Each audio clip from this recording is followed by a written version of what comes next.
Hey guys, it's Brandon, aka B.Rich Beauty, aka your beauty best friend. Happy Monday, y'all! We're talking about the Real Housewives of Atlanta finale, and Lizzo's out here shooting her shot. We're talking about that and a lot more. You know what to do. Grab your tea, grab your beverage. Let's go.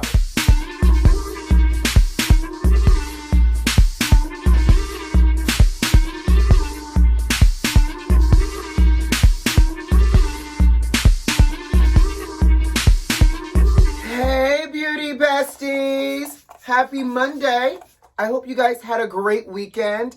FYI, side note, they are doing construction. I don't know if it's the floor above me, below me, to side, child. I don't know. I know it's annoying. I know it's loud. And so I apologize if you hear a little thump, a little bang, because it is not me. It's the building. So with that being said, how was your weekend? Did you get some rest? Did you do anything that was good for your soul? What did your weekend consist of? I will tell you, because you know we could talk. Y'all might be the best friends. I had a revelation this weekend, and I felt like I'm so compelled to share it because it changed my life. Let's talk. I feel like I need my tea for this revelation. So, I've been drinking, right? Watermelon. You know, I'm a Beehive member. I am a Beyonce fan. I know routine. Do you want to see him?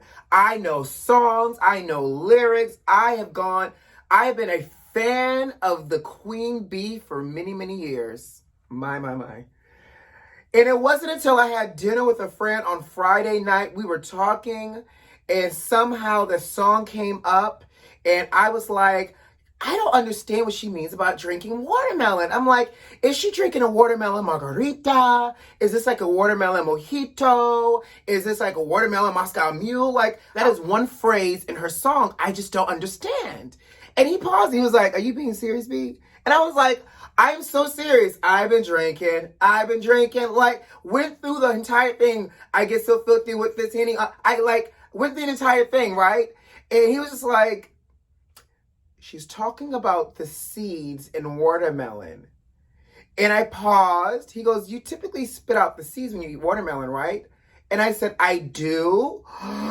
She was swallowing the seed. Beauty besties, how many of y'all knew that's what she meant? And if you did know, good for you. Don't judge me. But if you didn't know, I was Friday years old. When I learned, when I was singing, and what the Queen Bee meant when she said, I've been drinking, baby, I feel like I have graduated into a whole new class of Beyonce fandom. I feel like I have graduated into a whole new status of a grown adult. I literally, shooketh, bloweth, was my mind. And I said, you know, I can't hold on to this and not share it with you all because you are my beauty besties. You know, we talk about things like this, especially as it relates to, you know, me and life-changing moments. Yeah. So I wanted to share that with you all. I was Friday years old when I learned what I've been drinking watermelon. All right, y'all, let's jump in because I don't know if y'all watched last night. I hope y'all did. Last night was the finale for Real Housewives of Atlanta. So next week we get part 1 of the reunion. But let's talk about this finale. And you know, I'm going to try to keep it high level so that way we're not talking for the next 30 minutes because, baby, last night was a lot of things for me. Kenya Moore hair care. Let's start with Kenya. So Kenya had her therapist come by the house. And, you know, Kenya's talking about how Mark showed up for Brooklyn's birthday party. And she said, when I go to New York, I stay in a hotel. But when Mark comes here, he stays in the house. He resumes life down here as if nothing has been happening. He hasn't been gone. She goes, we've been separated for almost a year now. And I feel some kind of way he did not ask permission to stay in the house. And not only did he stay in the house, but, he didn't think to stay in a guest bedroom, but he just got in the bed. And I let him. Girl, are you complaining? Because that sounds like if you was really upset about Mark not asking to stay in the house, Mark sleeping in the bed next to you, you would have said something. You would have said, son, sir, I don't care if you're her baby daddy or not. Either you're going to get a hotel, or if you do stay in this house, you sleeping in the guest bedroom and you damn sure not sleeping in the bed next to me. But can we please talk how she just so casually says that when she goes to New York, she stays in a whole hotel? If Mark Daly is from New York, has businesses in New York, why is Mark allowing his wife and his baby to stay in somebody's hotel? Where's your home, Mark?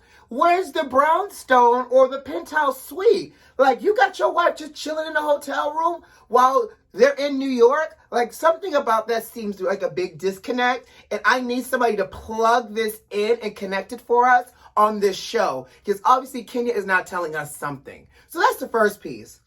The second piece, child, is Mark dipped deep down in his bag of Petty Betty and blocked Kenya.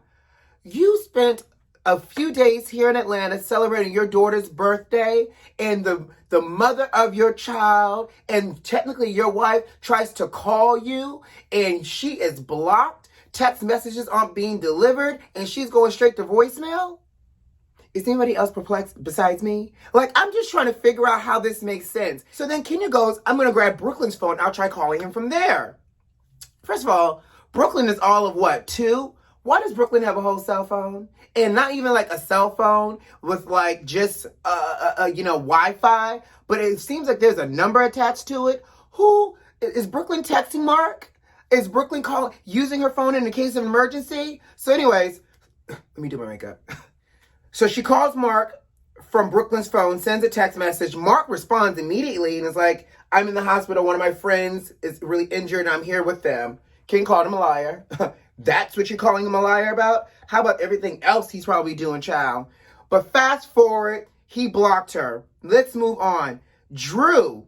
Now, this was an interesting episode for Drew and her son Josiah, because I don't know if you guys remember, but Josiah is not Ralph's biological child. Apparently, Josiah's biological dad went to jail shortly after he was born, so he doesn't really have much of a relationship with Josiah. But is it just me? But it irks me that they refer to Josiah's biological dad as old daddy. Like, call him, bio dad, or your real pop, or something. But old daddy just sounds so interesting as a term to be using with a 9-year-old as it relates to his biological father. Now, I ain't got children, so if that was what they need to do in order to make it easy for this 9-year-old, y'all do it. Don't judge me. But I'm just saying, old daddy just sounds kind of weird. Now, what felt even more awkward is this meetup, because poor Josiah don't know what to do, don't know this man, sitting at the table, cameras all around, eating all types of sugar and drinks, and this man is trying to have a conversation with his son, and Josiah is brutally honest. Not only just brutally honest, this is the type of honesty where when kids say things, you're just like, well, okay then. Because literally the questions, he was like, I want to see you again. Do you care? I don't care. I don't know. I don't really want to hug. Like, Josiah was not here for the shits. And Josiah was like, not only am I not here for the shits, but I'm not here for you to be on public display either. Because the boy physically looked uncomfortable. Now, I hope the best for this boy. I hope that he actually can rekindle a relationship with his daddy, because apparently the daddy lives all the way in LA. And so, good luck for that. Now, let's move on, though, into the juiciness of last night's episode. Cynthia hosted a Friendsmas for the girls. I thought it was a great idea. Originally it was supposed to be a gift of $100, but the girls increased it to $1,000. Cute. I mean, Housewives of Atlanta, I would expect you would do something grand at least. Now, I'll say a lot about Miss Cynthia Bailey. She serves a look, she serves a theme, and she serves a good event. From her Bailey Wine Cellar events to now this Friendsmas, it was really nicely done. The food was nicely catered. And because, Candy walked in and was like, well, this is all I need to see anyways. Of course, Candy, we know you like to eat. Decorations were great. They did a little white elephant gift exchange and all that great jazz. But here's where I feel some kind of way. Cynthia, that Tiffany gift that Portia picked up was real cute, the thought, because it's Tiffany. But y'all know that necklace and that bracelet was not cute. And I feel so... Portia is so damn shady. Portia was like, who wants to trade with me? Portia was not here for that bracelet and or necklace. Now, that Tiffany gift was a true auntie move. You know they did the aunties and the nieces this season. That gift was a true auntie move. That was one of them classic moves that you give to somebody when they're 40 or 50. But you got Portia over here in her 30 trying to be a hot girl summer all year round. And you gave her this 50-year-old type of gift. I thought it was hilarious. Speaking of Portia was 3 hours late to the Friendsmas. Now, there's one thing about being tardy for the party or fashionably late, but there's another thing between being disrespectful. Anytime somebody has an event where also food is being served, like, you don't show up 3 hours late. And, you know, I appreciate the flashback, and I will say this, I don't agree with Kenya on a lot of things, but I can agree with Kenya on being frustrated that Portia was late for every single event this season, and not only by 45 minutes, but like hours. So she showed up to this Friendsmas 3 hours and some change late with Drew, and we're going to talk about Drew in a second. Portia's haircut was cute though, by the way.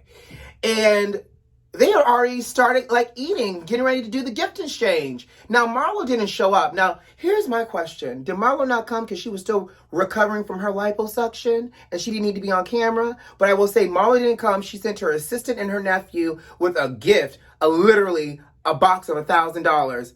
The best gift you can give Marlo. Now, I don't know if anybody else caught, but I feel like the box of $1,000 was also ones. And maybe she was saying, in case I got a stripper coming through, a little holiday bolo, here's some ones for y'all. Henny. So fast forward, they open up their gifts. Let's talk about Drew's gift. You know, Drew is interesting for me because I like what she brings to the show, but Mama is a little tacky at times, and everything can't be a play on something and or a joke. So she brought a tiered box of gifts, 1, 2, 3, and Kenya just happened to pull her number, which she chose Drew's gift.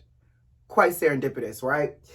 And in it was a cat carrier and a wig, a boom box and a cassette tape, and a letter of $100 donated to the Humane Society. Now, the logic about this gag gift, quote unquote, is the fact that, you know, they talked, LaToya and everybody else talked so much crap about, you know, Drew's wigs in the beginning of the season. And so she was just gifting whoever got that gift a $1,000 wig because it was custom. Did y'all see that wig? First of all, like Portia said, that ain't no $1,000 wig. First of all, and then Drew had the nerve to try to defend it. It was like, yes, it is. It's bundles. Bundles of what? Not human hair. Not synthetic hair harvested by Lassie. Like, I need to know that you cannot believe in your soul, Drew, that this was $1,000 worth of bundles. And if you spent $1,000 on them bundles, sis, you got. Because that wig was as frizzy, as nappy, as my wig from 2 Halloweens ago. Right. So in that moment, you literally took what was designed to be a great gift exchange. People bought people iPhones, there was purses, Chanel, and you did a gag gift. Wrong timing, sis. And if it was going to be a gag gift, then you should have the real gift somewhere so you could pull it out. Like, that was, to me, that was poor taste. What also was poor taste is the fact that this boombox and this cassette tape, girl, let it go about this Prophet and LaToya. And I appreciate that Candy challenged her and was like, if this man likes LaToya, that is his business and it's his decision. Why are you so upset about this? It has nothing to do with you. And it's true. Like, she's making a mountain out of a molehill. And on top of that, LaToya can't help but be disrespectful. She showed up late as well after she said she wasn't coming. But I'm going to tell you something. Y'all can fight all you want, but y'all have to realize where you can and can't fight. Don't fight in each other's homes. Like, Cynthia opened up her home to y'all. She decorated nice. And LaToya, you want to throw a wig at Drew, which you know is going to make Drew pop off. And now all of a sudden, legs flying, security's pulling people off. Cynthia's having to duck back so she doesn't get hit or get her wig snatched off. And now LaToya's jumping up and down on Cynthia's couch. Sis, you're not 5 years old. Get your ass down and act like you got some sense. Like, for real, don't fight in my house. If you want to fight, that's fine. Do it in a barn at a wine tasting a la Real Housewives of Potomac, but don't do it in my house. Like, that's déclassé, okay? And so, with that being said, I really can take or leave LaToya for next season. I feel like I want to see Drew back, and I can't wait for this reunion because you know we're going to talk about it. But let's move on. Shout out to Lizzo. You know, I'm becoming more and more of a Lizzo fan because I love her voice on social media. So Lizzo just fessed up and owned up that she drunk DM'd Chris Evans, you know, Mr. Captain America, and she sent him emoji messages. And let me tell you something.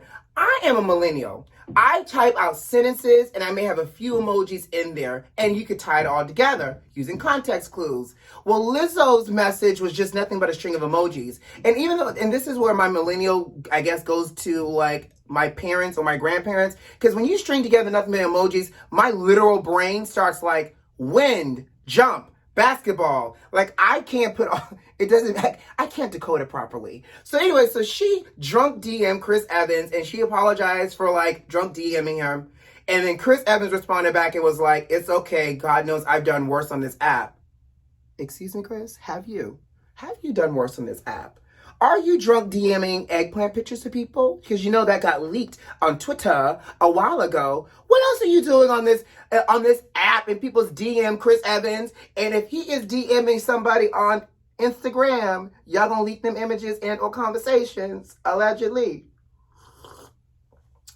I love it. Let me find out there's an underlying flirtation happening between Lizzo and Chris Evans because I am here for it. I'm sure we've all been there, allegedly, drunk DMing people. And so you got to own up to it. You got to embrace it, honey. And hopefully they didn't read it enough time. You just unsend. I'm just saying. But on that note, guys, I got to go. You know what to do. Subscribe to the channel if you like this video if you like, and leave me a comment. Check the notifications and make sure they're turned on. Who loves you?